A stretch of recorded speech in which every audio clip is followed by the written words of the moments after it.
saudara-saudara yang dikasih dalam Tuhan. Apa kabarnya hari ini? Yes, itu dia. Jadi selamat datang. Oh, ada ini.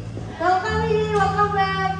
Jadi saya mau mengajak kita semua untuk semakin bertumbuh bersama lewat komsel-komsel kita yang ada. Yaitu ada di hari Senin, komsel maskot bisa menghubungi Pastor Benny. Hari Selasa kita juga ada multicultural,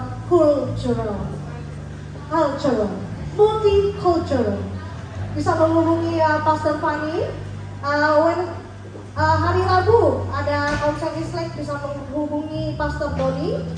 Hari Kamis juga maskot bisa menghubungi Pastor Jeffrey. Dan juga hari Jumat itu ada Siti dan Hisdel bisa menghubungi Pastor Villa. MC bisa menghubungi Pastor Fanny. Ada Hobart juga bisa menghubungi Pastor Didi. Dan di hari Sabtu kita ada komsel youth bisa menghubungi Pastor Villa. Itu komsel-komsel yang ada, mari kita bisa ikuti untuk sarana kita bisa bertumbuh bersama di dalam komsel ini. Dan juga saya mengajak kita semua untuk menyaksikan ibadah online. Kita ada JKI Penuai Wolonggong, bisa divisi secara online di JKI TV YouTube. Cire TV. Setiap Sabtu minggu kedua. Dan kita juga ada HOG, House of Grace, bisa divisi secara online di HOG Official YouTube setiap minggu sore jam 6. Nah kita juga ada, sebentar lagi juga ada Kids Fair yang akan diadakan. Mari kita topang bersama dalam doa untuk Kids Fair kita ini agar bisa berjalan dengan lancar. Nah sebelum kita mau memulai ibadah, kita mau berdoa bersama dulu. Kita mau bawa hati kita kepada Tuhan, kita mau fokuskan diri kita kepada Tuhan. Tuhan, terima kasih Tuhan untuk hari ini Tuhan, kami bersyukur kami bisa berkumpul bersama Tuhan untuk merasakan kasih yang daripada Engkau Tuhan. Biarlah Engkau yang lawat kami Tuhan, Engkau yang siapkan hati dan pikiran kami Tuhan, agar terfokus kepada Engkau Tuhan.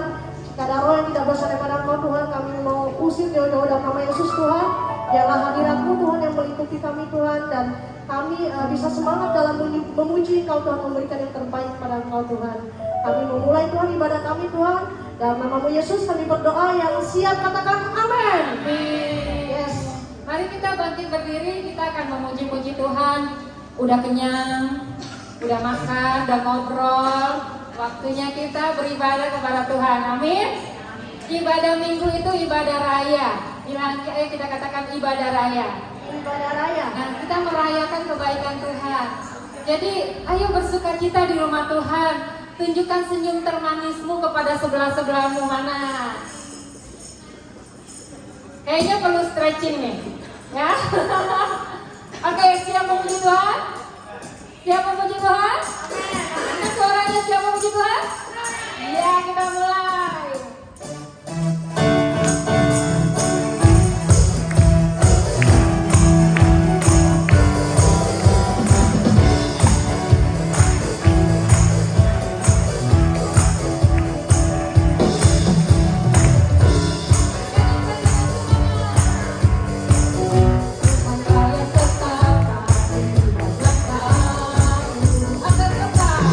Agar tetap di dalam bersama.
Kau boleh pakai lidah bibirnya ya Tuhan, supaya dia bisa sharing firman-Mu ya Tuhan, dan memberikan wisdom ya Tuhan dari Kau Tuhan.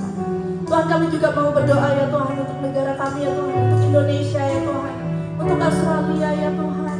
Kami berdoa untuk para government di Indonesia dan Australia ya Tuhan, supaya mereka bisa mengambil keputusan-keputusan yang baik ya Tuhan. Kami juga berdoa untuk ya Tuhan, untuk gereja-gereja yang ada ya Tuhan di Indonesia dan Australia ya Tuhan. Kau pakai gereja-gereja ya Tuhan. Kami juga berdoa ya Tuhan untuk gereja kami ya Tuhan, House of Sacrifice ya Tuhan. Tuhan, pakai gereja ini ya Tuhan, untuk pemimpin-pemimpin yang ada ya Tuhan, untuk leader-leader dalam gereja yang ada ya Tuhan. Kami berdoa ya Tuhan, kami minta wisdom ya Tuhan yang datangnya dari Engkau ya Tuhan. Kami juga berdoa ya Tuhan untuk masing-masing di antara kami yang hadir hari ini ya Tuhan. Kami mau fokus ya Tuhan kepada Engkau ya Tuhan. Kami serahkan pikiran dan hati kami ya Tuhan kepada Engkau ya Tuhan. Tuhan, kami mau mendengarkan firman-Mu ya Tuhan. Mau masuk lagi ya Tuhan. Kami serahkan ya Tuhan waktu-waktu ini ya Tuhan dalam tangan-Mu. In Jesus name we pray. Amen. Serahkan kepada Cilusi. Mari kita beri apresiasi. Semangat. Puji Tuhan. Kirain mas selamat di akhir tahun ini udah selamat. Aman. Katanya 2 minggu yang lalu. Kali ini saya coba belajar apa yang Pastor Iwan minta, dan sesuai dengan tema kali ini ya, kita belajar untuk penundukan diri dan ketaatan. Makanya saya juga belajar tunduk dan belajar taat apa yang diminta oleh Pastor Iwan. Kali ini kita belajar penundukan diri dan ketaatan. Kita coba belajar dari Raja Daud. Di mana Raja Daud itu, di mana dia diproses, dibentuk dalam hal penundukan diri dan ketaatan, sehingga ia dibentuk menjadi seorang raja yang bijaksana. Kita buka dari Kisah Para Rasul 13 ayat 22, hanya satu ayat yang di sini aja. Di ayat ini katakan, Kisah Rasul 13 ayat 22. Setelah Saul disingkirkan, Allah mengangkat Daud menjadi raja mereka. Tentang Daud, Allah telah menyatakan, aku telah mendapati Daud bin Isai seorang yang berkenan di hatiku dan yang melakukan segala kehendakku. Di sini kita mau lihat bahwa Tuhan sering bilang, aku senang mendapatkan Daud bin Isai seorang yang berkenan di hatiku dan yang melakukan segala kehendakku. Kita mau belajar dari Daud ini bahwa kenapa sampai Tuhan ngomong seperti Daud itu, aku berkenan kepada Daud dan yang melakukan segala kehendakku. Kita juga mau seperti Daud yang mau Tuhan mau ngomong kepada kita bahwa misalnya ya, Nur aku berkenan di hatimu dan melakukan kehendakku. Saya, Lucy juga berkenan di hadapan Tuhan. Kita mau belajar seperti itu. Dan pasti dengan sampai Tuhan ngomong seperti itu, pasti ada hal yang spesial ya. Kenapa Tuhan bisa ngomong ke Daud seperti itu? Pasti ada something yang spesial bagi Daud untuk Daud itu, yang bisa menarik perhatian Tuhan.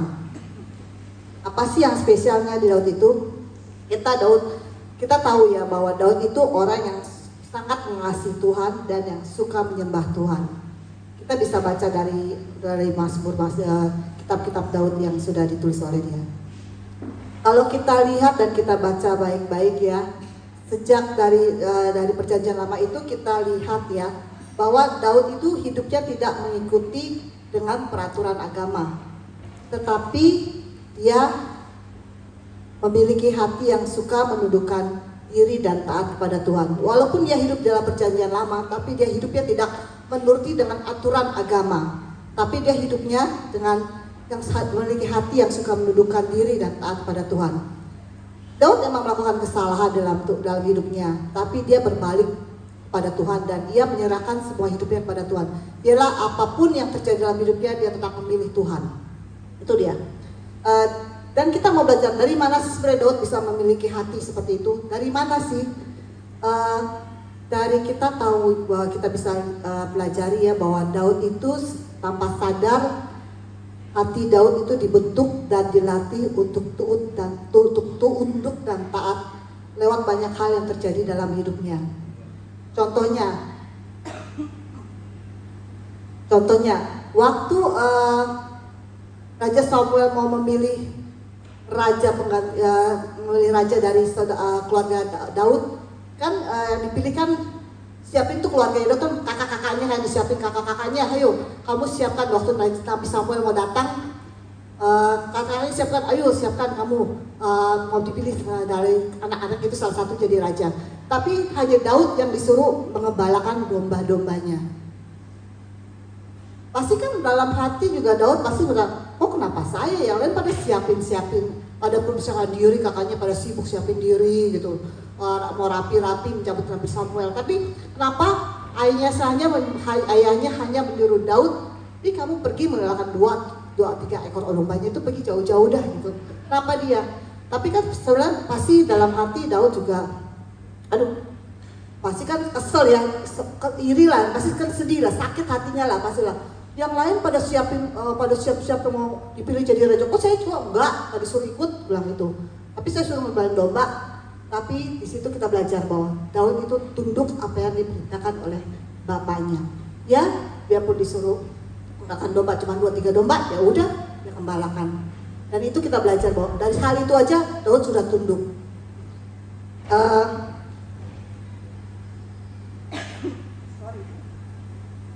Dan itu juga tanpa sadar ya, Daud juga selain itu juga dia dibimbing sama Nabi Samuel ya. Sebelum dia menjadi raja, selama belasan tahun dia dididik dan dibimbing sama Nabi Samuel untuk mempersiapkan dia sebelum menjadi raja. Tanpa sadar dari situ Daud, kehidupan dia itu sudah dibentuk, sudah hidup dia itu dilatih, hati dia dilatih untuk dapat belajar untuk penundukan diri dan taat pada Tuhan, taat pada Nabi Samuel. Dan itu kita bisa belajar bahwa hal itu yang mesti kita pelajari seperti Daud. Banyak Tuhan yang mengajar dalam kehidupan kita, seperti Daud seperti itu ya. Tuhan banyak sudah ajar, seperti mau ajar kita respon. Cuman tergantung dari kita, respon kita gimana. Respon kita itu benar nggak? Apa kita mau meresponi panggilan Tuhan dengan benar? Ya, kalau kita respon dengan benar, kita akan dibentuk dengan seperti Daud itu. Nah, sekarang kita mau belajar. Apa sih penundukan diri dan ketaatan itu? Apa itu penundukan diri dan ketaatan itu? Penundukan diri itu bahasa Inggrisnya submission, yaitu sikap hati yang menghormati sesuatu lebih di atas dirinya sendiri atau dirinya. Penundukan diri itu sikap hati yang menghormati, hormat.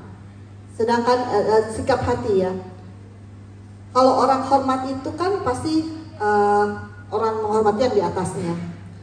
Dan kalau submission, penundukan diri itu adalah sikap hati yang hormat. Submission itu juga berbicara dengan seperti kerendahan hati. Kerendahan hati itu adalah hati yang mudah dibentuk. Kerendahan hati itu adalah salah satu turunan dari submission ya, penundukan diri. Dan kalau orang yang sombong itu mana mungkin sih rendah hati, mana mungkin mau ngangkat itu siapa sih, gue gak mau angkat dulu kalau sombong. Makanya kita mau belajar seperti rendah hati, karena dari penundukan diri itu kita juga belajar untuk kerendahan hati. Kalau orang masanya tinggi, dirinya tinggi, udah sombong itu mana mungkin, malah peduli, mana siapa sih lu, siapa sih lu, mana mau hormat sama lu, buat apa? Makanya kita itu kalau submission itu, kita penundukan diri itu bahwa dirasai dengan rasa hormat. Sedangkan kalau ketaatan itu tindakan yang mengikuti petunjuk atau perintah yang diberikan. Jadi ketaatan itu ya kita masukkan tindakan. Makanya bedanya ketaatan dan penundukan diri itu, kalau penundukan diri itu sikap hati, hormat. Kalau ketaatan itu tindakan, action. Jadi penundukan diri itu hormat di dalam hati kita. Ketaatan itu actionnya, tindakannya. Jadi dan satu lagi, penundukan diri itu mutlak. Hormat itu mutlak. Seperti kita hormat kepada atasan kita, orang tua, guru, pemerintah, dan itu artinya kita hormat. Sedangkan kalau taat itu tidak mutlak selama itu tidak melanggar firman Tuhan. Contohnya seperti ada di beberapa negara yang kekristenan itu dilarang, tetapi gereja tetap aja ada kan? Itu artinya tidak taat sama pemerintah, tapi tetap hormat dengan pemerintah. Contoh dalam Alkitab, seperti dalam Alkitab kita buka Daniel 3 ayat 14 sampai 18. Daniel 3 ayat 14 sampai 18. Di sini ditulis berkatalah Nebukadnezar kepada mereka, apakah benar hai Sadrak, Mesar dan Abednego bahwa kamu tidak memuja dewaku dan tidak menyembah patung emas yang kudirikan itu? Sekarang jika kamu bersedia, demi kamu mendengar bunyi-bunyi sangkakala, seruling, kecapi, rebab, gambus, serdam dan berbagai-bagai jenis bunyi-bunyian, sujudlah menyembah patung yang kebuat itu. Tetapi jika kamu tidak menyembah, kamu akan dicampakkan seketika itu juga ke dalam perapian yang menyala-nyala. Dan dewa manakah yang dapat melepaskan kamu dari dalam tanganku? Lalu Sadrak, Mesar dan Abednego menjawab, Raja Nebukadnezar, tidak ada gunanya kami memberjawab kepada tuanku dalam hal ini. Selanjutnya, jika Allah kami yang kami puja sanggup melepaskan kami, maka ia akan melepaskan kami dari perapian yang menyala-nyala itu dan dari dalam tanganmu ya Raja. Tetapi seandainya tidak, hendaklah tuanku mengetahui ya Raja, bahwa kami tidak akan memuja dewa tuanku dan tidak akan menyembah patung emas yang tuanku dirikan itu. Di situ kan Raja Nebukadnezar jahat kan, membuat patung berhala dan menyuruh Daniel, Sadrak dan Abednego itu untuk menyembah. Tapi mereka menolak. Di sini dikatakan di ayat 18, tetapi seandainya tidak, hendaklah tuanku mengetahui ya Raja. Mereka bertiga itu masih tetap hormat pada rajanya, walaupun dia melanggar peraturan apa yang Raja menemukan untuk menyembah berhala. Mereka tidak mau, tapi mereka tetap ada rasa hormat. Jangan katakan hendaklah tuanku mengetahui ya Raja. Kalau misalnya tidak hormat kan pasti, mana mungkin dia mau ngomong tetap ya Raja, ya tuanku. Pasti kan pasti dia sombong, lu siapa? Ngapain gua nggak mau? Kalau itu gua nggak bakal mau nyembah dah. Ngapain? Itu kan Tuhan gua pasti lebih ini. Lu siapa? Pasti akan dihukum. Kalau misalnya kalau nggak ada rasa hormat, itu dia pasti tetap rasa hormat. Satu lagi contoh Daud. Kita balik lagi ke Daud. Di dalam 1 Samuel 24 ayat 7 sampai 9 dikatakan, 1 Samuel 24 ayat 7 sampai 9.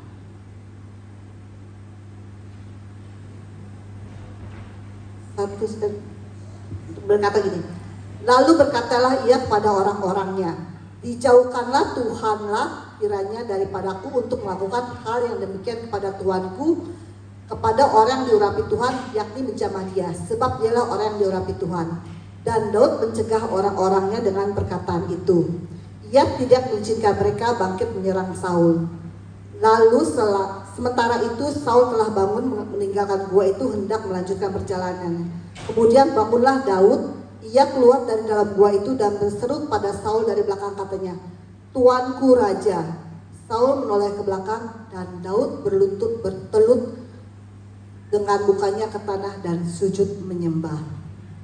Di sini kita bisa lihat bahwa di waktu ayat sini kan Daud diuber-uber sama Saul, dan saat itu Daud punya kesempatan untuk membunuh Saul, tapi Daud tidak melakukan itu. Dan bahkan dalam ayat yang ke-9 dikatakan yang Tuanku Raja. Artinya Daud itu tetap hormat pada Saul, dia tetap respect pada Saul, bahwa ya itu Daud, biarpun Saul itu mengejar-ngejar dia, tapi Saul itu orang yang diurapi Tuhan, maka dia tidak berani. Dan itu tetap akan sangat menyatakan bahwa Daud itu tetap hormat di hatinya terhadap orang yang diurapi Tuhan. Jadi penundukan diri itu, submission itu harus ada di dalam hati kita. Kita bisa belajar dari Daud di mana penundukan dirinya itu terhadap Tuhan. Dia dilatih dari hidupnya sehari-hari, di mana dia menghormati ya waktu orang tuanya yang dia disuruh mengembalakan domba, dan dia juga dilatih dari tanpa sadar dia bertahun-tahun dilatih juga Nabi Samuel.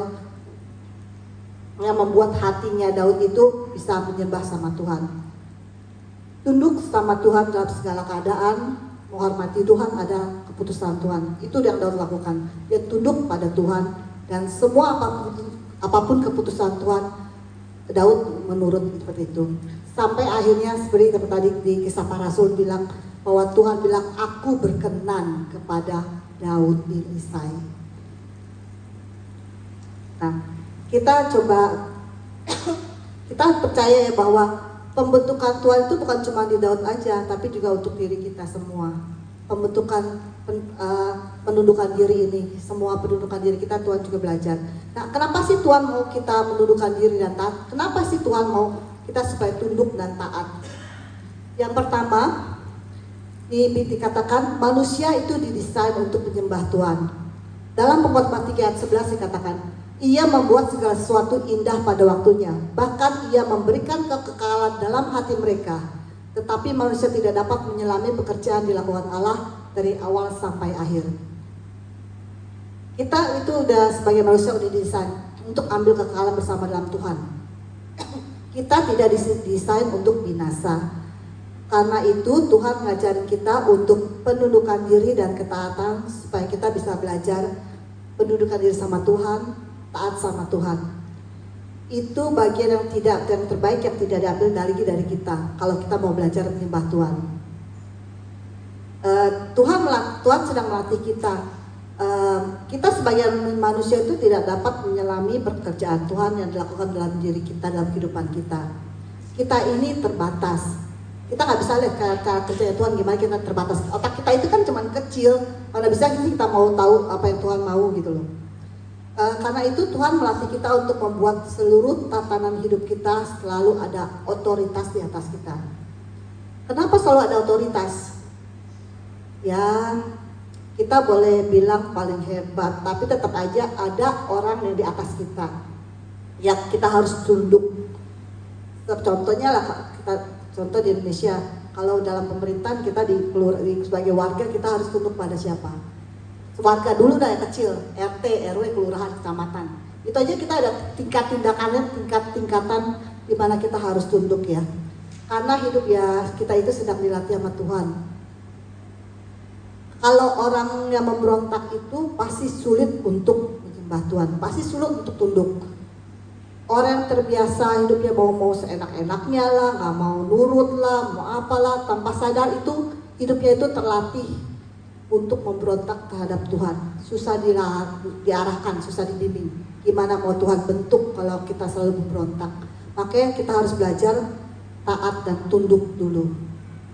Daud belasan tahun dibimbing Samuel, tapi dia tunduk sampai dia menjadi diurapi oleh raja. Daud itu tunduk selalu. Gak cuma sebentar dia dididik sama Samuel, tapi belasan tahun. Dan itu yang membuat karakter Daud dibentuk jadi tunduk dan taat. Yang kedua, Yesus memberi teladan. Dalam Filipi 2 ayat 9 dikatakan, dalam keadaan sebagai manusia, ia telah merendahkan dirinya dan taat sampai mati. Bahkan sampai mati di kayu salib. Itulah sebabnya Allah sangat meninggikan dia dan mengaruniakan kepadanya nama di atas segala nama. Yesus sendiri itu selama jadi manusia, turun di dunia sebagai manusia, dia sendiri itu tunduk dan taat pada perintah Bapa. Nah, Yesus itu sendiri memberikan teladan.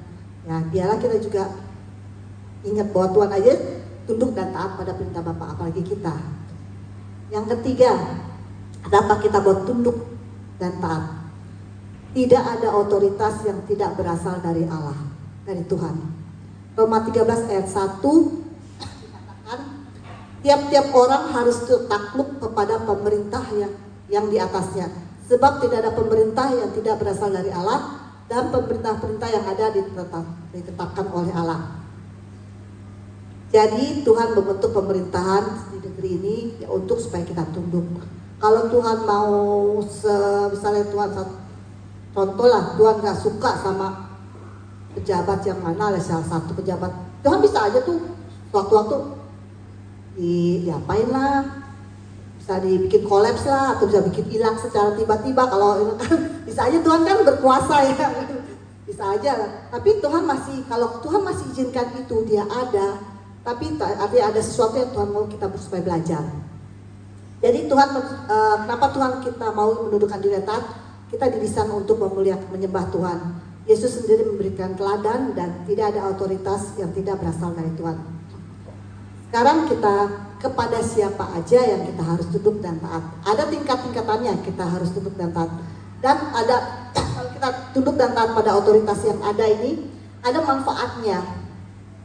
Yang pertama, kita harus otoritas itu kepada Tuhan. Ayatnya bisa baca, coba nggak mungkin baca satu-satu deh ya. Kepada Tuhan. Dan manfaatnya itu ya satu, iblis akan lari dari hidup kita. Maka kita, otoritas kita tunduk pada Tuhan dan taat pada Tuhan, iblis akan lari dari kita. Kita menjadi umat Tuhan dan kita akan diberkati oleh Tuhan.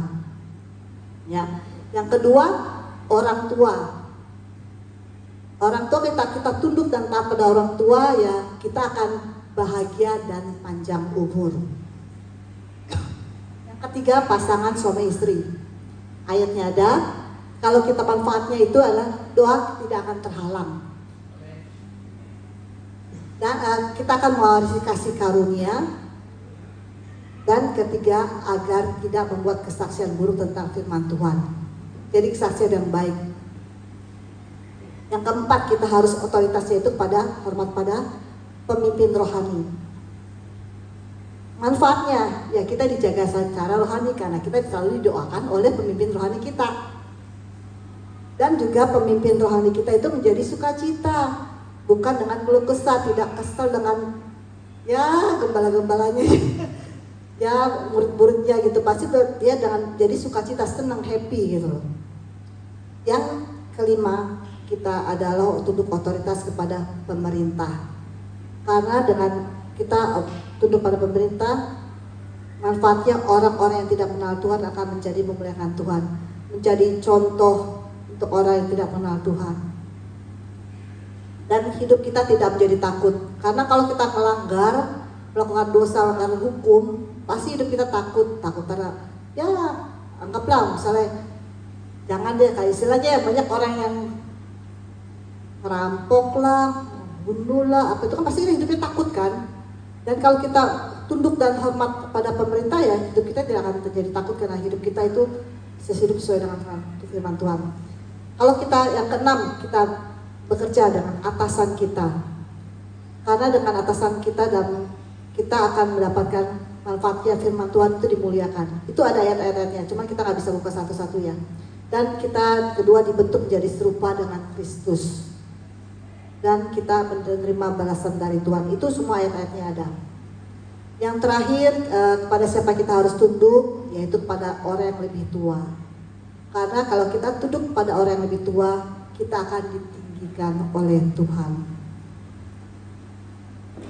Nah, dari semuanya itu, kalau waktu kita sudah melakukan tunduk dan taat pada semua yang ada tadi, ya apa yang akan terjadi? Kalau kita sudah tunduk dan taat, kita akan masuk dalam perlindungan kasih karunia Tuhan. Yang kedua, kita akan bertumbuh rohaninya karena kita tunduk, karena kita taat, kita nurut sama Tuhan. Yang ketiga, kita mulai mendapat kepercayaan dari Tuhan, dari sesama. Dari Tuhan, dan lihat iman kita bertumbuh, Tuhan kasih kepercayaan yang lebih. Dan dari sesama, kalau kita kerja, Tuhan atasan kita akan mendapatkan promosi. Dan yang keempat, kita mendapat tuntunan dari Tuhan. Nah, biarlah itu yang semua Daud alami selama hidup dia, sehingga itu memproses bentuk hidup dia menjadi orang yang sanggup selalu tunduk dan taat dan menjadi penyembah Tuhan yang benar. Mari kita belajar dari Daud, rahasia Daud ini kenapa ia jadi berkenan. Biarlah Tuhan juga melihat kita berkenan dan menjadi penyembah yang berkenan pada Tuhan. Kita belajar dari Daud. Oke, sekian dan terima kasih.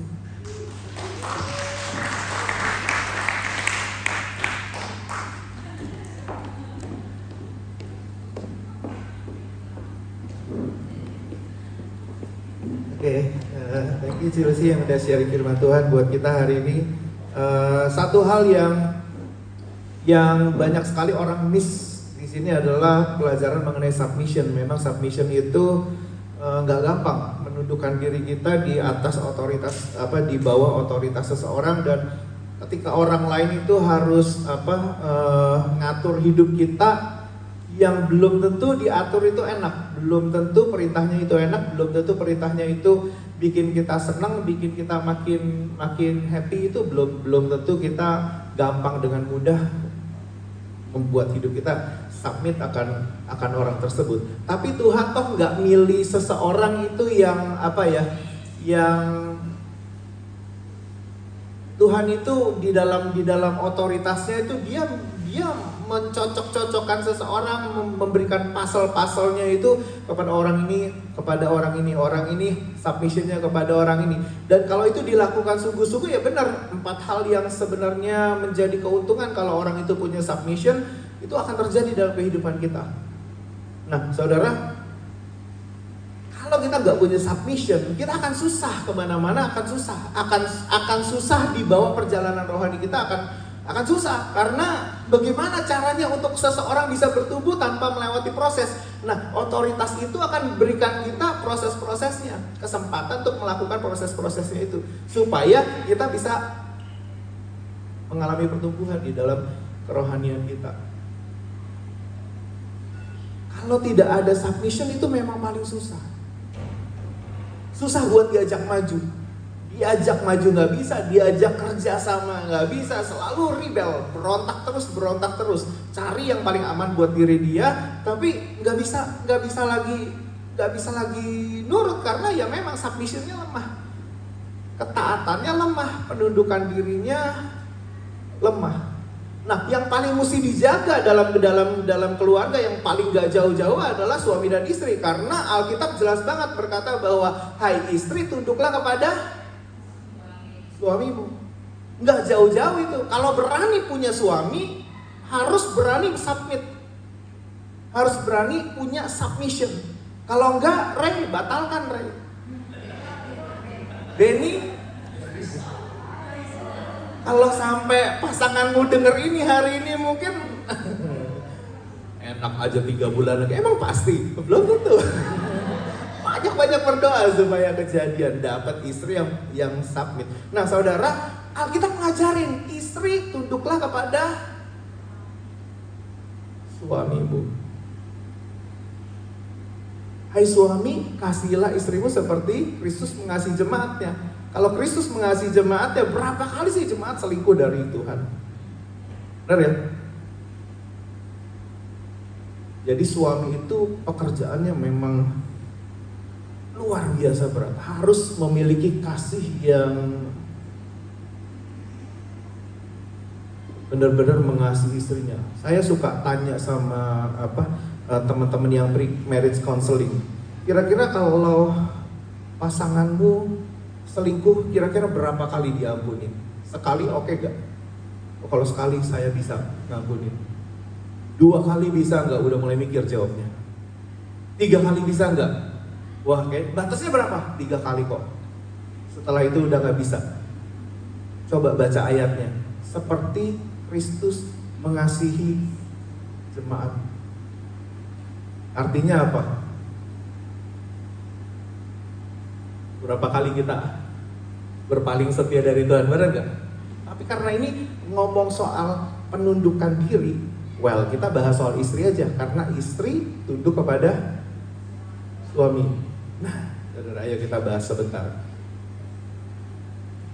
Kira-kira istri harus jadi yes man kah kepada suami?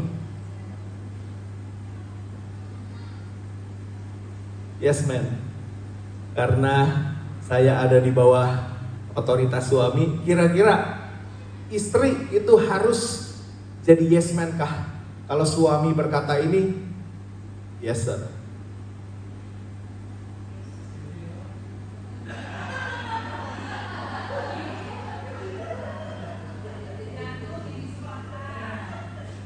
Loh, kalau tergantung yang disuruh apa nggak nunduk dong?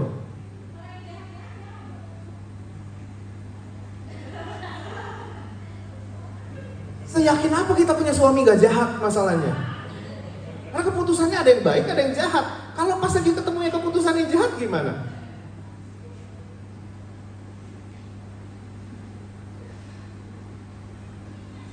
Tadi Cilusi bagus tuh. Sadrak, Mesak, Abednego penundukan diri selalu disertai dengan ketaatan. Nah, ternyata saudara, sebenarnya saya mau siapin ini sebagai satu sermon sendiri, satu kebaktian sendiri. Saudara tahu gak, istri itu diciptakan Tuhan sebagai apa? Ini semua tahu ya? Tahu ya? Tahu ya? Jadi kalau mau jadi istri orang harus apa? Nolongin suami, benar gak? Benar gak sih? Tujuan manusia betina, kalau pertama-tama disebutnya manusia betina. Tujuan manusia betina itu diciptakan adalah untuk memberikan pertolongan kepada suami. Suami itu sebenarnya tidak perlu ditolong karena Adam itu udah keren banget. Dia udah bisa semuanya tanpa Tuhan. Dia gak mengeluh pada Tuhan. Tuhan, aku cuma sendiri ngurusin ini semua. Enggak, tapi Tuhan berinisiatif. Ketika Adam tidur, dia membuat perempuan. Benar ya? Untuk jadi penolong yang sepadan. Benar ya? Penolong yang sepadan. Oke, sekarang istri itu ternyata kan kita menemukan ya, begitu pacaran itu oke banget, klop banget nih. Ngomong nyambung banget. Ngomong itu oke banget. Bener gak? Enggak ya? Pacaran gak nyambung? Sering tidak nyambung? Saya sama istri saya sebelum pacaran ngomong bener-bener nyambung nih. Waktu pas masih pacaran, nyambung. Begitu udah nikah,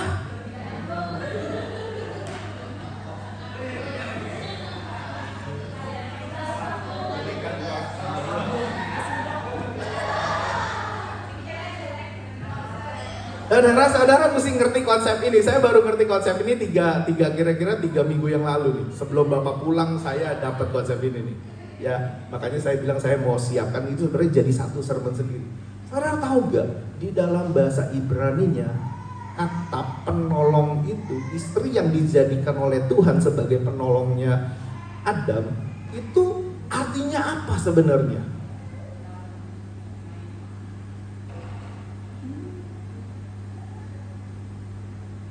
Makanya gak heran ketika sudah jadi istri, ini orang kok jadinya kayaknya jadi lawan fighting terus gitu loh. Jadi area pertengkaran mulu gitu. Karena yang dipikirin beda terus. Yang dipikirin oleh suami beda, yang dipikirin oleh istri beda terus, sehingga itu cekcok terus kan, ribut terus kan. Dan sayangnya ketika orang memutuskan jadi suami dan istri nggak ngerti konsep ini. Wah, puji Tuhan, saya lewatin konsep ini baru ketemu udah 15 tahun, 16 tahun nikah, baru ketemu ini loh, bahasa aslinya itu 3 minggu yang lalu melalui sermonnya Ibu Rita. Kalau saudara dengerin Ibu Rita Wahyu, dia kasih tahu dia tuh pakar bahasa Ibrani, pakar bahasa aslinya Alkitab. Ketika Genesis itu kejadian itu, istri diminta Tuhan untuk tunduk kepada suami, dan Tuhan itu menjadikan istri itu bagi Adam. Ternyata Tuhan punya tugas. Bahasa aslinya adalah kamu harus jadi penolong yang beroposisi dengan suamimu. Saya begitu dengar kata oposisi, oposisi itu kan lawan, bener gak? Tapi lawan tapi nolong. Kalau lawan, kalau liberal sama labor itu kan saling pengen lihat nih jatuh supaya kita naik, bener ya? Itu oposisi, bener ya? Oposisi itu mencari kelemahannya lawan supaya dia bisa naik, itu oposisi, bener gak sih? Tapi kalau di dalam Tuhan, istri itu dijadikan sebagai penolong yang harus tunduk kepada suaminya, tapi ini penolong yang beroposisi dengan suaminya. Makanya laki-laki Jangan kaget kalau tiba-tiba orang ini yang tadinya klop banget setelah dipilih jadi istri tiba-tiba kok jadi oposisi terus. Gua nggak mau beli sofa, kenapa lu mintanya sofa terus? Itu baru kejadian. Rumah udah sekecil gitu minta sofa. Buat saya lemari nggak make sense. Buat dia lemari terus, yang diminta lemari terus. Bener persis kata Pak Gret itu tuh kemarin tuh minggu lalu. Mintanya lemari terus gitu. Nggak make sense buat saya. Rumah udah kecil harusnya barang diperkecil supaya kita lebih lega kan, bener begitu ya. Gitu. Tapi kok yang dipikirin sama istri kita kok ya begitu terus gitu loh. Yang beda terus. Ternyata memang didesain Tuhan untuk jadi penolong yang beroposisi. Artinya apa? Laki-laki kalau hebat gitu, ada orang yang mungkin pemikirannya lebih hebat dari laki-laki. Dan itu diciptakan Tuhan supaya just in case laki-laki itu miss dengan keputusannya, ada istri yang memikirkan dari sisi oposisinya untuk menolong sang suami. Make sense gak sih? Make sense ya?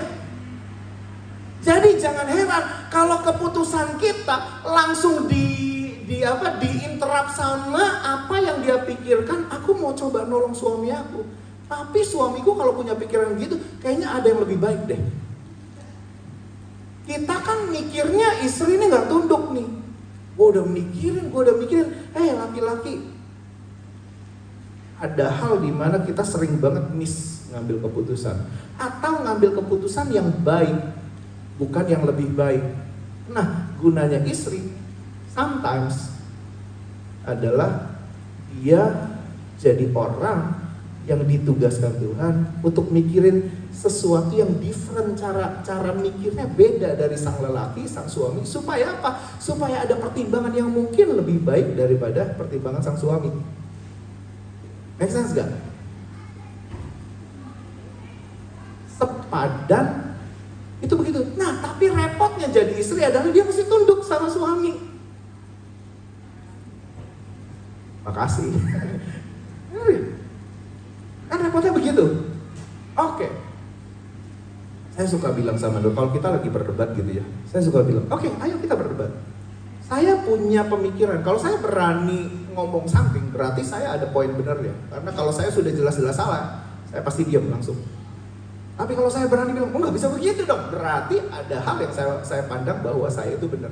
Makanya Nur tuh suka bilang saya, Mr. Right, Mr. Right, Mr. Right. Selalu benar, selalu benar, selalu benar. Karena kalau di dalam perdebatan, saya suka bilang bahwa kalau saya berani mendebat sesuatu, berarti saya punya poin bahwa saya benar. Kalau kamu punya poin benar, ya tolong ayo kita ketemukan.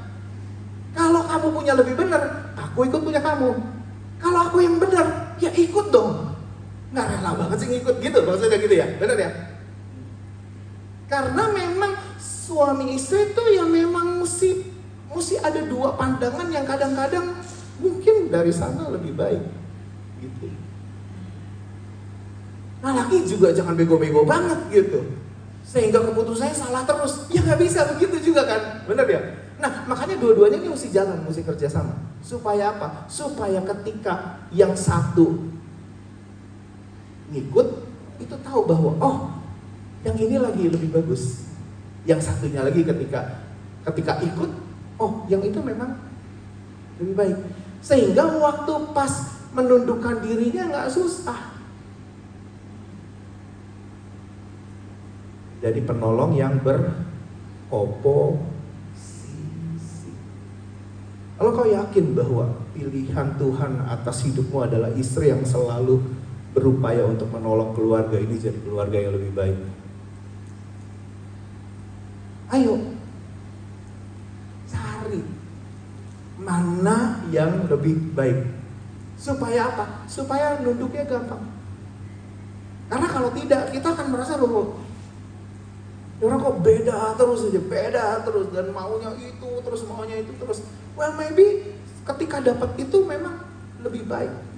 Ketika diupayakan hal itu lebih baik. Nah, makanya saudara, ayo kita belajar mengerti Alkitab lebih dalam lagi, karena Alkitab itu sangat-sangat kaya apa ya, akan hal-hal yang rohani, akan hal-hal yang rohani.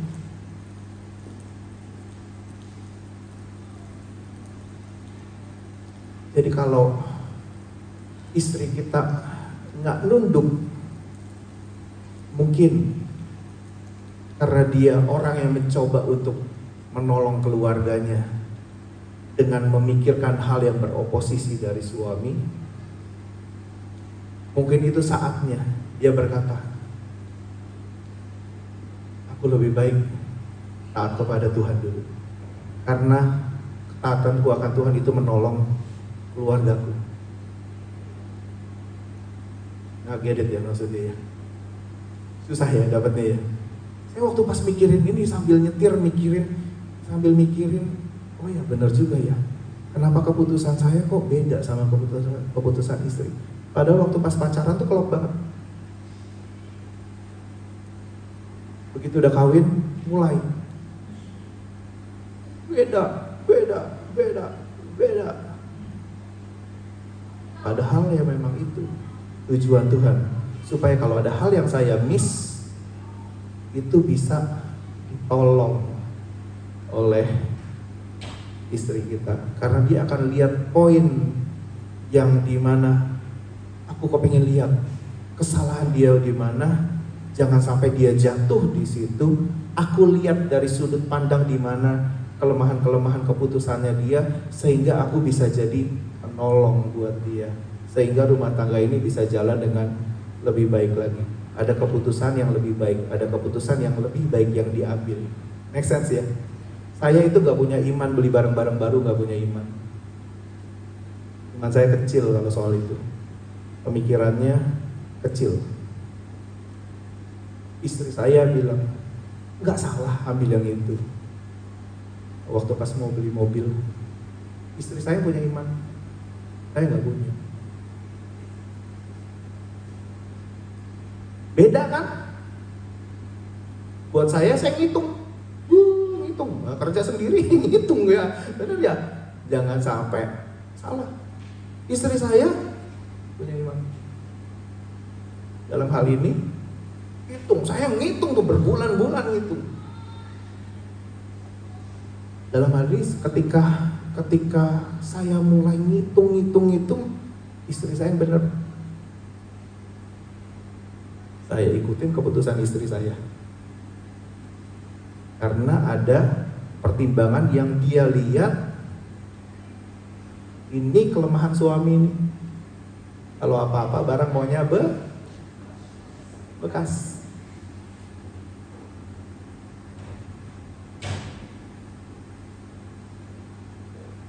Benar ya? Nah, saudara, istri itu akan lebih gampang tunduk kepada suami kalau dia melihat suami itu punya itu tuh, punya apa ya? Punya kerinduan untuk sama-sama, ayo lihat sebuah hal, lalu kita pilih yang mana yang lebih baik. Karena sekarang sudah ada dua pendapat, ayo kita cari yang lebih baik. Nah, istri akan mudah tunduk kepada suami kalau dia tahu bahwa suaminya juga pasti memikirkan hal untuk menolong keluarga ini menjadi lebih baik gitu. Nah, tapi masalahnya adalah di dalam keluarga itu apakah diupayakan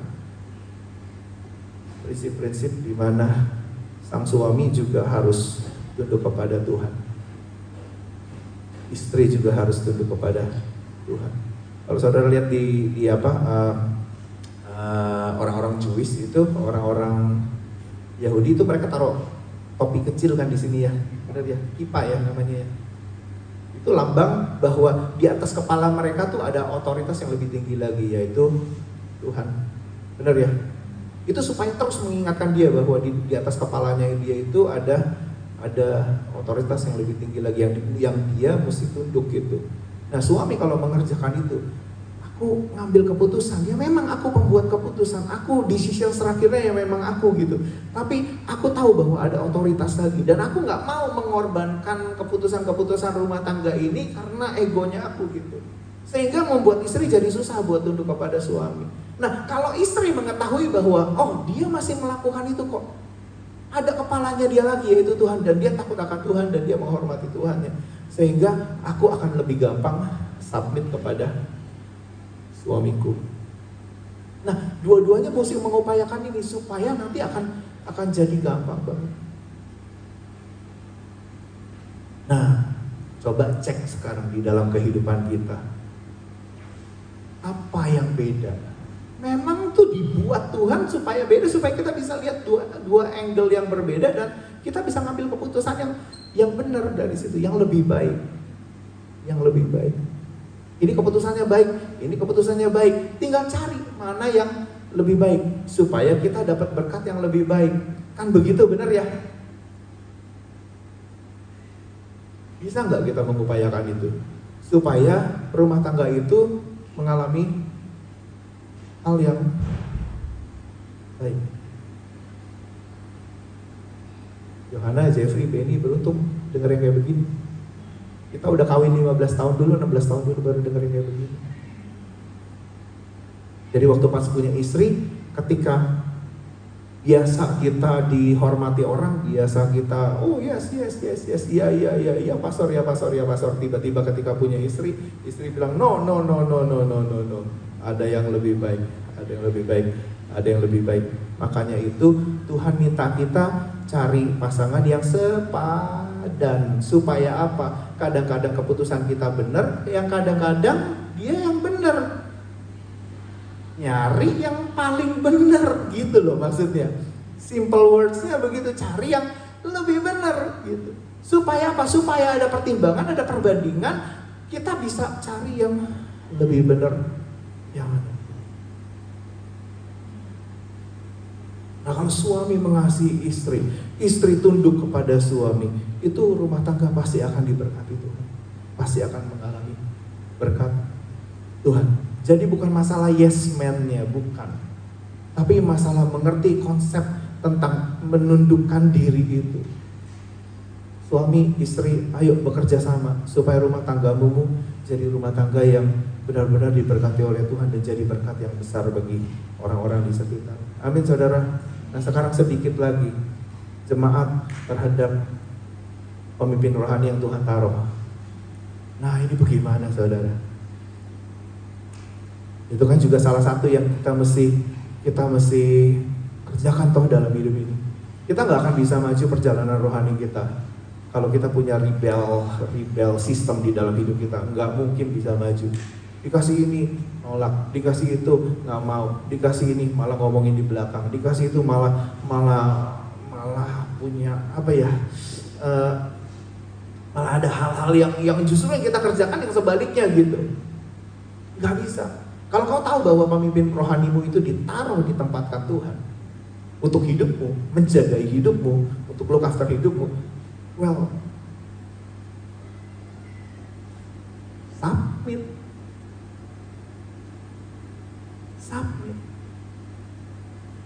Kalau ada hal yang lebih baik yang bisa kau pikirkan di dalam sebuah keputusan, bawa itu. Dan kita bisa pakai konsep itu tuh, kita kerjakan yang lebih baik. Kami juga gak kepingin orang yes man terus masuk jurang sama-sama kita. Bener gak? Masuk jurang sama-sama. Tapi kalau ada keputusan yang lebih baik, well, ayo bring it on the table supaya kita bisa sama-sama achieve something yang lebih baik. Gitu. Nah, saya itu belum pernah keluar dari gereja karena saya selek dengan pemimpin rohani. Belum pernah. 5 tahun saya bergereja di tempat gereja keluarganya Yuki. Waktu pas masih SMA kelas 1, saya mulai main gitar di situ. 5 tahun motor saya hilang, papi saya bilang kamu cari gereja yang lain karena saya tidak mau kamu ada di gereja ini. Gereja mana aja terserah, pokoknya keluar.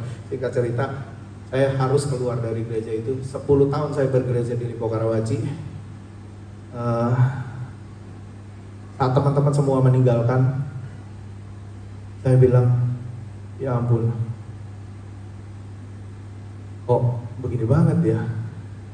ada pemimpin kalau jatuh itu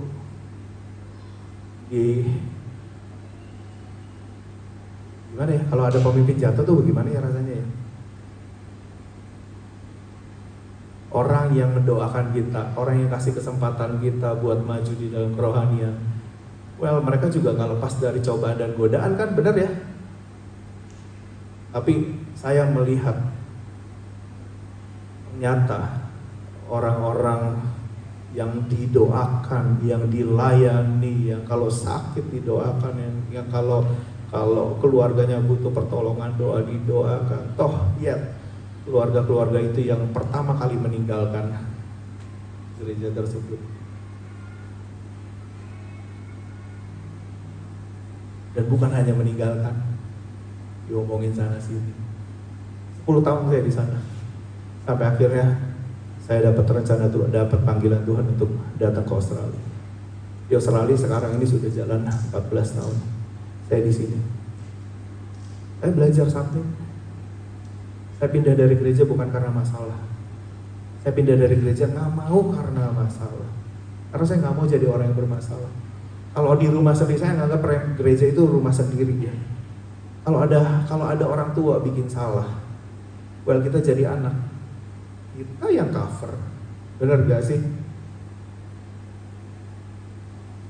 Kalau ada rumah kita bocor, karena bocornya dibuat oleh orang tua, kita sebagai anak, masa iya kita pilih orang tua baru? Kita yang naik, beresin.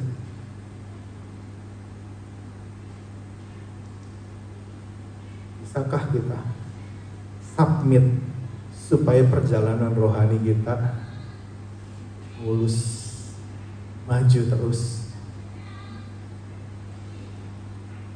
maju terus. Nah saudara, ayo, kira-kira kita lemah gak ya di submission?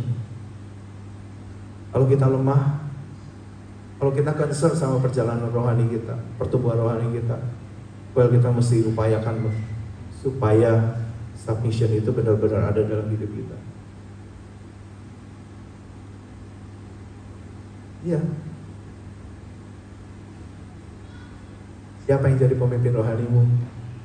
Kita bukan minta dihormati, tapi dengan kau menghormati pemimpin rohanimu, itu ada hal besar yang akan Tuhan taruh dalam hidupmu. Karena orang yang punya submission itu yang akan dipercayakan Tuhan tanggung jawab yang lebih besar.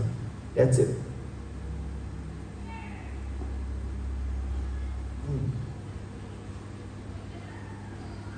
Makanya ketika anak-anak itu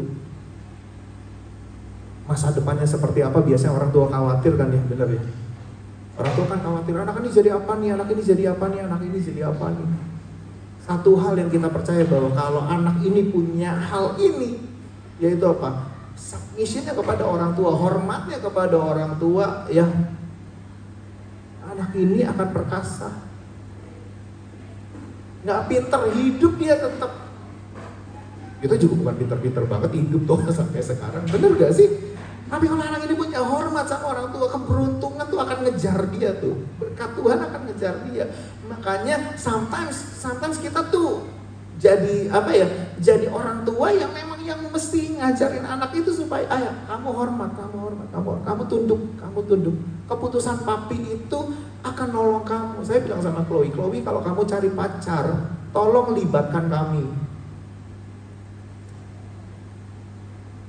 Tolong libatkan kami, biar kami bantu seleksi. Jujur, saya bilang ini di depan Nur, di depan Colin, saya bilang, Chloe, tolong. Chloe tahu kan, papi itu nggak punya niat jahat sama Chloe, enggak. Jadi tolong, kalau kamu mau cari pacar, tolong libatkan kami. Karena kami mau seleksi juga, punya hak buat seleksi. Karena kalau enggak, gimana? Benar gak? Nah, dibutuhkan anak yang bisa submit sama orang tuanya untuk bisa merelakan nih. Merelakan pacarnya nanti siapa, merelakan pasangan hidupnya nanti siapa, itu butuh submission tuh. Dan itu kan mesti dibangun. Kalau enggak bagaimana? Nah, saudara, ayo kita gimana ya caranya ya? Dari hal yang besar gini nih, kita belum ngomong pemerintahan, belum ngomong orang tua, belum ngomong apa nih, baru ngomong 2 hal gitu. Kita kerjakan di dengan sungguh-sungguh supaya hidup kita jadi lebih baik gitu. Yang punya istri, ingat, makanya beda terus karena dia memikirkan dari sisi oposisi, tapi tujuannya untuk nolong kehidupan kita. Bener ya? Makanya nggak heran kan, biasa kita suka dengar quote begini. Memang kalau nikah itu dikasihnya yang suka lawannya, bener, suka kebalikannya. Yang satu cerewet, yang satu diem banget, gitu kan? Biasa kan gitu ya. Saya kan termasuk yang diem banget kan, bener ya?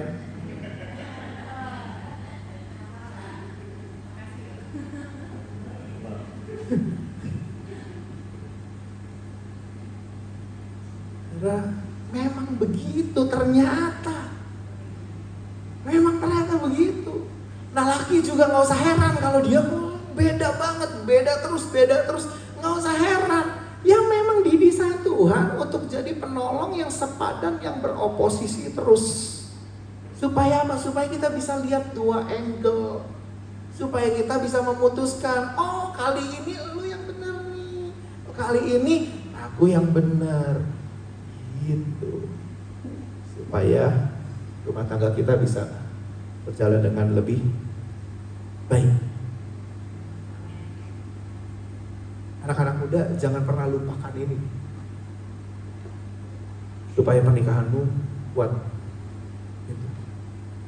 Ya teman-teman ya, submit. Apa ruginya sih kalau submit? Bisa kasih tahu gak satu kerugiannya kalau submit itu apa ya? Hah? Makan hati.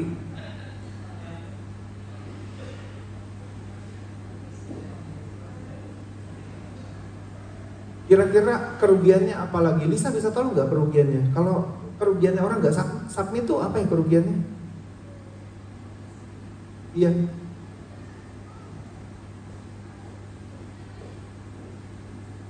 Bisa pikir salah satu enggak?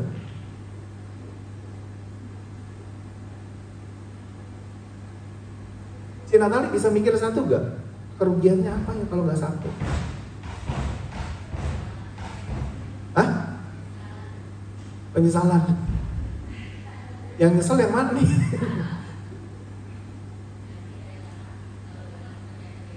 Ya kalau ternyata benar, saudara, memang terlalu luas, terlalu panjang, tapi biar satu kalimat itu, ya karena itu yang terjadi dalam hidup kita dan kita mesti lakukan itu terus di dalam rumah tangga kita masing-masing. Toh mayoritas sudah punya istri di sini, mayoritas sudah jadi istri orang di sini. Well, ayo, itu memang di-create Tuhan supaya kita bisa melihat hal yang lebih baik dan kita bisa ngambil keputusan yang lebih baik. Makanya kalau cari pasangan itu harus yang mengasihi Tuhan, supaya di atas kepalanya itu bukan keputusan dia, tapi keputusan dia yang takut akan Tuhan, sehingga kalaupun kita harus tunduk kepada suami kita, karena kita tahu bahwa suami kita di atas kepalanya adalah Kristus yang selalu menjaga pikirannya supaya rumah tangga ini bisa berjalan dengan lebih baik. Amin saudara. Amin ya. Nggak apa-apa ya. Nanti kalau saudara dengar saya mempersiapkan dengan PowerPoint dengan lain sebagainya, nggak apa-apa ya. Sekali lagi saya share itu supaya nggak dadakan tembak seperti kayak begini. Saudara, ayo kita belajar punya submission, supaya submission inilah yang nanti akan membawa kita menyelesaikan panggilan kita. Tuhan Yesus itu nggak akan bisa komplit mengerjakan tugasnya di dunia ini kalau dia tidak punya submission yang kuat terhadap Bapa di sorga. Pemain musik bisa tolong maju ke depan sebentar sebelum saya jelaskan sedikit lagi dan kita masuk ke dalam perjamuan kudus. Teman-teman yang punya istri, yang punya suami, work outlah keluarga itu dengan baik-baik supaya bukan perceraian, bukan pertengkaran terus-menerus, tapi biar blessing Tuhan yang lebih baik lagi, yang sebenarnya Tuhan bisa bisa achieve. Karena sometimes Tuhan menawarkan pilihan. Kamu mau yang ini atau kamu mau yang itu? Yang ini mungkin kita yang memikirkan, yang itu mungkin istri kita yang memikirkan. Saudara, kalau kita maunya yang aku aja, aku terus yang menang, mungkin kita bisa kehilangan blessing yang sebenarnya Tuhan taruh, dan mungkin itu lebih baik. Ayo di work out. Supaya apa? Supaya hal terbaik yang terjadi di dalam rumah tangga kita. Amin saudara. Di work out. Kalau ada masalah, discuss baik-baik, discuss sama-sama gitu. Gak usah sampai repot kan. Kamu terus yang menang, keputusan kamu terus. Gak usah takut. Kalau di rumah kau lihat suamimu itu punya apa ya? Tahu bahwa kepalanya itu adalah sang pemberi kehidupan. Di atas kepala suamimu itu ada Kristus yang selalu mengepalai kehidupannya. Gak usah takut. Itu justru akan membawa rumah tanggamu lebih baik lagi. Istri gak usah takut. Duduk sama suamimu. Mungkin keputusannya gak lebih baik saat itu. Gak apa-apa, jalan aja dulu. Tunduk. Nanti satu hari nanti lihat lebih baik lagi. Dan kita semua jadi orang yang diberkati oleh Tuhan. Kenapa? Karena kita punya keputusan yang lebih baik. Kita ambil keputusan yang lebih baik. Jangan takut tiba-tiba ada hal yang lain. Jangan selalu menganggap bahwa itu pembangkangan istri terhadap suami. Jangan begitu lagi saudara. Kalau kita sudah mengerti pelajaran hari ini, itu memang didesain Tuhan untuk jadi oposisinya kita. Tapi oposisi yang selalu menolong kehidupan kita. Bukan oposisi yang mau menjatuhkan hidup kita. Oposisi yang mau menolong kok. Istri mau nolong kok. Suami, istri itu mau nolong kita loh. Cuman dia mikir dari angle yang beda. Di work out, mana yang lebih baik? Ambil keputusan yang lebih baik. Laki-laki bijaksana, ambil keputusan yang lebih baik. Di work out. Karena memang itu tugas istri yang Tuhan telah taruh buat kehidupan kita. Setiap kali ada pertengkaran, masuklah dalam sebuah diskusi. Aku melihatnya gini. Istri berkata, aku melihatnya begitu. Work out. Untungnya apa, ruginya apa, tulis, timbang semua. Sepakati satu hal, suami top decision, pam, kita ambil keputusan yang ini ya, istri tunduk. That's the way. Itu caranya. The next day ada satu hal yang different lagi. Laki dengan otoritasnya, Tuhan aku mengasihimu Tuhan, pikiranku pikiran Kristus ya Tuhan, pikiranku pikiran Kristus ya, keputusanku keputusan Kristus ya. Something different lagi, beda lagi. Masuk lagi dalam diskusi. Aku mikirkan gini, kamu mikirkan gitu. Oke, kita gak ketemu nih. Kita work out lagi, kita beresin lagi yuk. Ayo, mana yang diambil? Lelaki, ketok palu lagi. Pam. Kita ambil keputusan ini ya. Aku percaya bahwa ini keputusan yang lebih baik. Kali ini kita ikutin jalan kamu. Laki begitu. Teman-teman yang sudah married, perjuangkan meritmu supaya jadi lebih baik lagi. Amin saudara. Ya, beda gak apa-apa. Memang harus beda supaya bisa lihat angle yang lebih baik lagi. Mari sama-sama kita bangkit berdiri dan kita mau perjamuan kudus.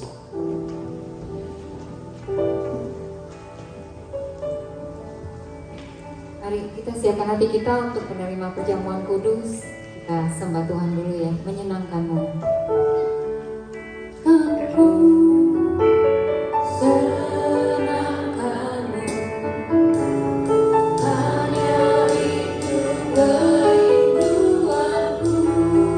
Menyenangkanmu, menyenangkanku, senangkan hatimu. Hanya itu kerinduanku. Menyenangkanmu, menyenangkanmu.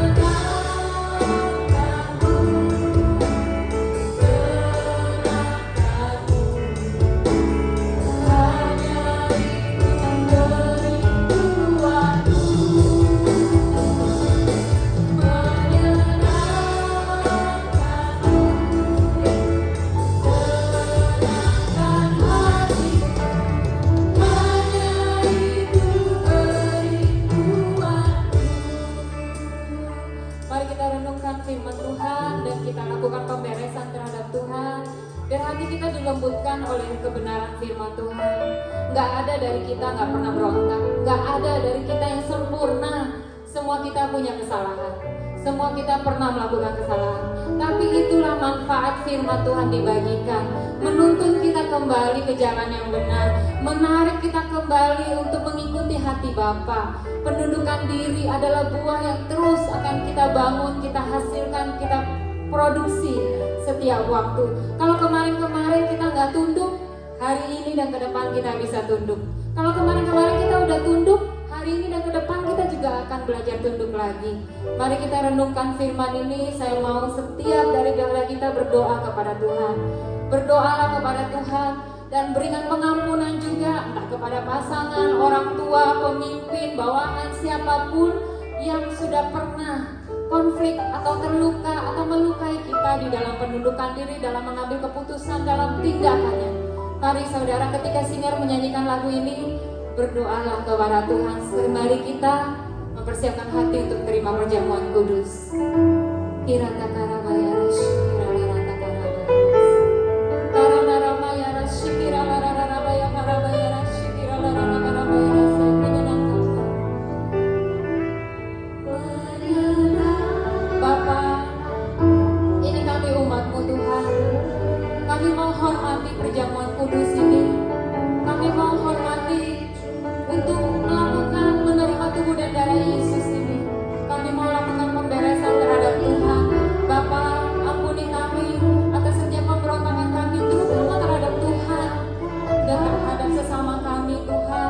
Kami mau belajar dari firman Tuhan ini. Kami mau belajar untuk menundukkan diri kami karena kami mengasihi Tuhan. Karena kami sepakat dengan firman Tuhan bahwa penundukan diri akan membawa manfaat yang baik buat diri kami. Dan kami juga sebagai atasan kami atau bahkan suami-suami di sini, Engkau yang mengurapi, Engkau memberkati, menuntun, memimpin, membentuk, menjadikan kepala keluarga yang takut akan Tuhan, yang semakin bijaksana dalam mengambil keputusan, yang semakin bijaksana di dalam diminta diskusi atau mengadakan diskusi, yang semakin Tuhan punya takut akan Tuhan, hati yang semakin mengasihi Tuhan. Dan ketika Tuhan punya perbedaan dengan pasangan, bisa mengatasinya dengan kasih Tuhan, dengan cara yang lebih baik daripada sebelumnya.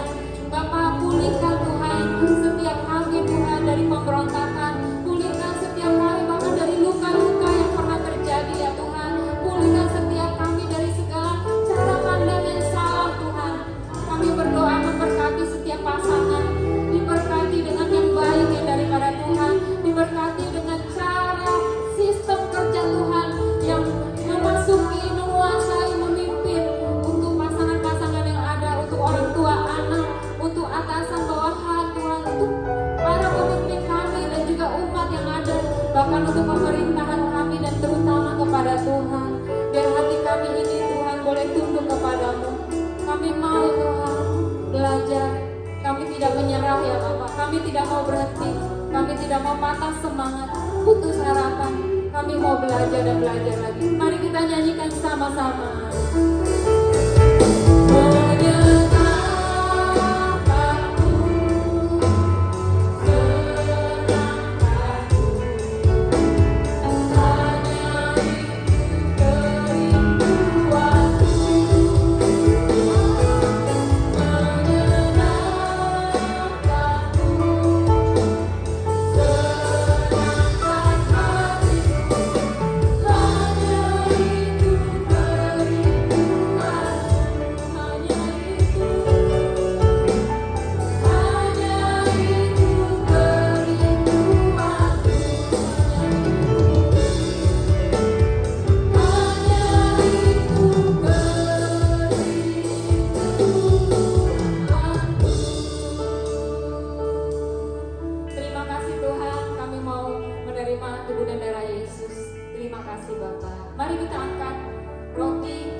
Dengarkan firman Tuhan dan kita terima dengan ucapan syukur. Sebab apa yang telah kuteruskan kepadamu telah aku terima dari Tuhan, yaitu bahwa Tuhan Yesus pada malam waktu ia diserahkan mengambil roti, dan sesudah itu ia mengucap syukur atasnya. Ia memecah-mecahkannya dan berkata, inilah tubuhku cawanku yang diserahkan bagi kamu. Perbuatlah ini menjadi peringatan akan aku. Mari kita makan dengan iman.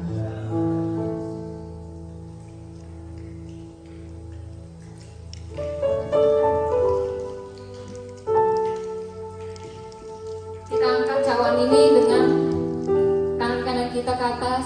Demikian juga ia mengambil cawan sesudah makan, ia lalu berkata, cawan ini adalah perjanjian baru yang dimateraikan oleh darahku. Perbuatlah ini setiap kali kamu meminumnya, menjadi peringatan akan aku. Sebab setiap kali kamu makan roti ini dan minum cawan ini, kamu memberitakan kematian Tuhan sampai ia datang. Mari kita minum dengan ucapan syukur.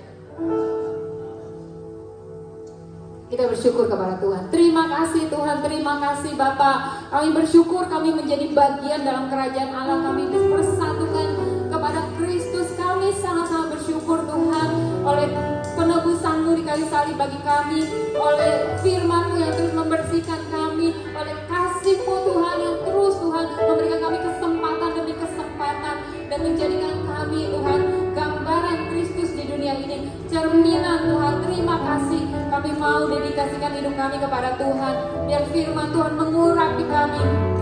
Kami akan terus Tuhan ingat akan firman hari ini. Kami akan terus Tuhan berjalan dan mengikuti firman-Mu. Urapi para anak-anak-Mu Tuhan di tempat ini. Urapi kami, firman-Mu membersihkan kami dan membawa kembali fokus kepada kerajaan Allah, kepada Bapa sendiri. Terima kasih, kami bersyukur juga untuk Cilusi Tuhan yang taat Tuhan untuk memberitakan firman-Mu. Kau berkati hidupnya, keluarganya, pekerjaannya, pelayanannya, semua aspek dalam hidupnya Tuhan. Berkati dengan semua yang baik daripada Tuhan. Berikan kesehatan terbaik dan juga biar dia semakin diberkati dan juga semakin menjadi berkat dimanapun dia berada. Berkati juga Pastor Iwan Tuhan yang juga menyampaikan firman Tuhan. Kau yang bertambah-tambahkan lagi Tuhan hikmat-Mu dan kebenaran-Mu ke dalam hidupnya, memerdekakannya dan juga membagikannya kepada kami semua. Terima kasih ya Bapak, terima kasih, kami mengucap syukur. Di dalam nama Yesus yang percaya katakan amin. Terima kasih. Ya, tiba saatnya kita mau memberikan persembahan. Bisa lewat amplop, bisa juga lewat transfer ke Indonesian Christian Fellowship. Nah, mari kita mau pegang amplopnya sama-sama dan kita berdoa. Tuhan, terima kasih Tuhan, saatnya kami mau memberikan yang terbaik untuk Kau Tuhan. Biarlah Kau yang memberkati Tuhan, baik yang memberi maupun belum memberi Tuhan. Kau yang jaga hidup kami Tuhan, Kau yang sertai Tuhan. Dan nama Yesus kami mau memberi dengan sukacita. Haleluya, haleluya, amin. Nah, kita mau sambil membawakan lagu judulnya Berbuah. Yuk.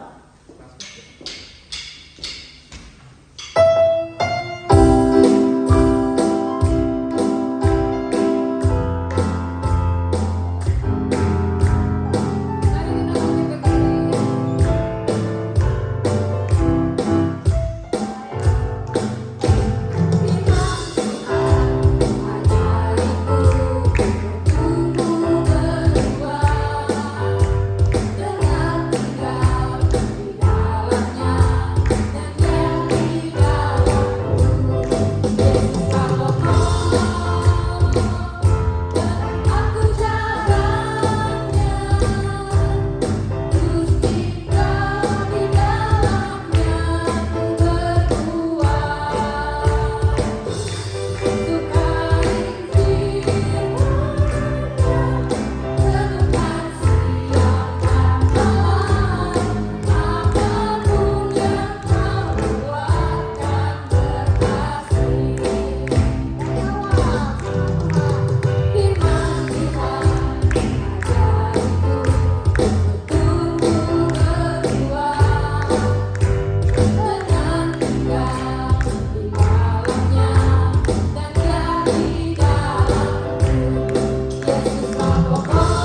Mari saudara, kita mau mengakhiri kebaktian kita hari ini. Kita sama-sama mengangkat tangan kita biar Tuhan memberkati kita dan kita dipertemukan kembali minggu depan untuk sama-sama beribadah kepada Tuhan.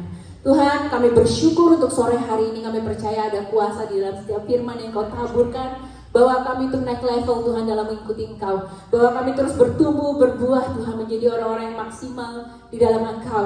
Jemaat yang dikasihi Tuhan, pulanglah dengan membawa berkat yang datangnya dari Bapa, dan biar Tuhan menyertai kakimu kemanapun Engkau melangkah, dan Kau menjadi orang-orang yang dipakai secara luar biasa oleh Tuhan. Thank you Jesus, kami berdoa mengucap syukur. Semua yang percaya berkata Amin. God bless you.